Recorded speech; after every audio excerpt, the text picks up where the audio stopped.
अस्सलाम वालेकुम। आज मैं आपको सूरत जुमा की पहली चंद आयत का तर्जुमा बताऊंगी जो बहुत ज़बरदस्त है। वो आयत कुछ इस तरह से हैं। जो चीज़ आसमानों में है और जो चीज़ ज़मीन में है सब अल्लाह की तस्बीह करती हैं, जो बादशाह हकीकी है, पाक है, ज़बरदस्त है और हिकमत वाला है। वही तो है जिसने अनपढ़ों में उन्हीं में से पैगंबर भेजे जो उनके सामने उसकी आयतें पढ़ते और उनको पाक करते और उन्हें किताब और हिकमत की तालीम देते हैं।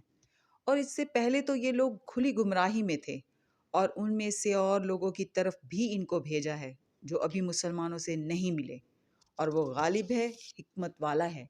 ये अल्लाह का फ़ज़ल है, वो जिसे चाहता है अता फरमाता है और अल्लाह बड़े फ़ज़ल का मालिक है। बेशक। आज की आयत का तर्जमा शुरू करते हैं।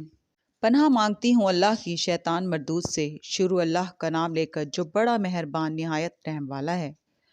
और अल्लाह की खुशनुदी के लिए हज और उम्रे को पूरा करो। और अगर रास्ते में रोक लिए जाओ तो जैसी कुर्बानी मुयस्सर हो कर दो। और जब तक कुर्बानी अपने मकाम पर ना पहुंच जाए सर न मुंडाओ। और अगर कोई तुम में बीमार हो या उसके सर में किसी तरह की तकलीफ हो तो अगर वो सर मुंडवा ले तो उसके बदले रोज़े रखे या सदका दे या कुर्बानी करे।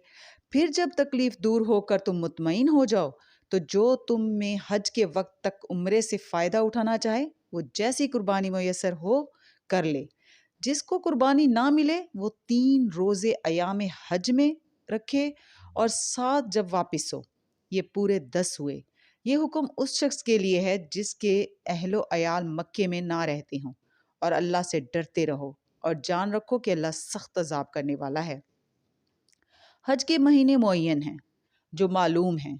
तो जो शख्स इन महीनों में हज की नियत कर ले तो हज के दिनों में ना औरतों से इख्तलात करे और ना कोई बुरा काम करे और ना किसी से झगड़े। और जो नेक काम तुम करोगे वो अल्लाह को मालूम हो जाएगा।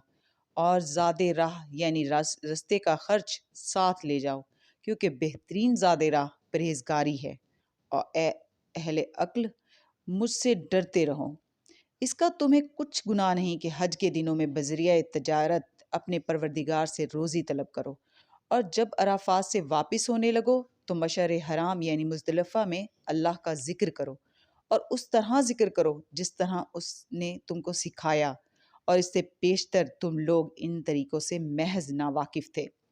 फिर जहाँ से और लोग वापिस हों वहीं से तुम भी वापिस हो और अल्लाह से बख्शिश मांगो। बेशक अल्लाह बख्शने वाला है, रहमत करने वाला है। फिर जब हज के तमाम अरकान पूरे कर चुको तो मिना में अल्लाह को याद करो जिस तरह अपने बाप दादा को याद किया करते थे, बल्कि उससे भी ज़्यादा।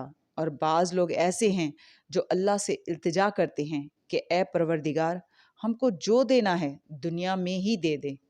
ऐसे लोगों का आखिरत में कुछ हिस्सा नहीं। सदक़ल्लाहुल अज़ीम। कल इंशाल्लाह फिर मिलेंगे। अल्लाह हाफ़िज़।